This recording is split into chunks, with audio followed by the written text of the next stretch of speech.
Kilometre विस्तार किया गया है, 135 नए मेट्रो स्टेशन जोड़े गए हैं, दिल्ली मेट्रो की रेड लाइन के विस्तार को मंजूरी दी है जो बवाना से होकर गुजरेगी। इससे न केवल इस क्षेत्र की कनेक्टिविटी मजबूत होगी बल्कि विकास को भी एक नई गति मिलेगी।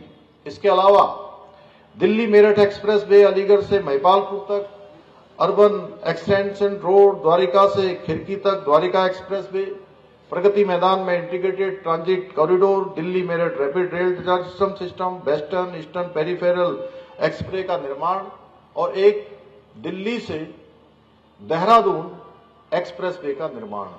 आने वाले समय में इस एक्सप्रेस वे के बनने से भी दिल्ली से देहरादून की दूरी मात्र कितनी हो जाएगी, आप सबको पता है, इधर पता होगा, 2 से अधिकतम 2.5 घंटे में। यानी कि जो लोग हवाई जहाज से यात्रा करते हैं आने वाले समय में वो हवाई जहाज से यात्रा नहीं करेंगे।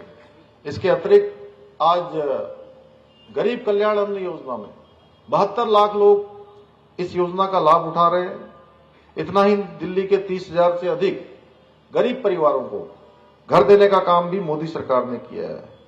भाइयों बहनों, आयुष्मान भारत योजना के माध्यम से पूरे देश के लोगों को प्राइवेट अस्पतालों में मुफ्त इलाज मिल रहा है, करोड़ों करोड़ लोगों को। लेकिन दुर्भाग्यवश केजरीवाल और भ्रष्ट और अहंकारी आपदा की सरकार ने हठ धर्मिता के कारण दिल्ली में इस योजना को लागू नहीं किया है।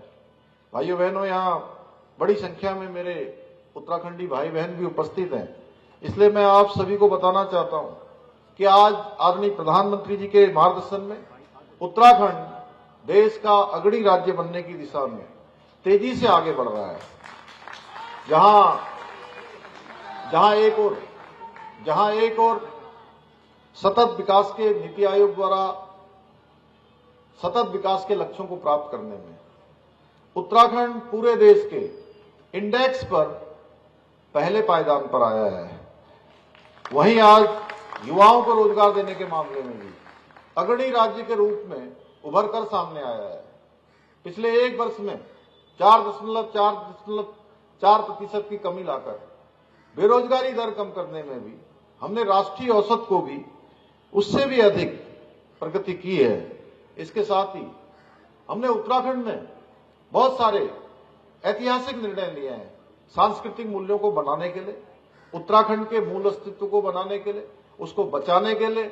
पूरी दुनिया के मन में जो एक आदर श्रद्धा का भाव देवभूमि उत्तराखंड के लिए है कि देवभूमि कैसी होनी चाहिए, देवभूमि में किस प्रकार की व्यवस्थाएं होनी चाहिए, किस प्रकार के हमारे जो सांस्कृतिक मूल्य हैं उनका संवर्धन होना चाहिए।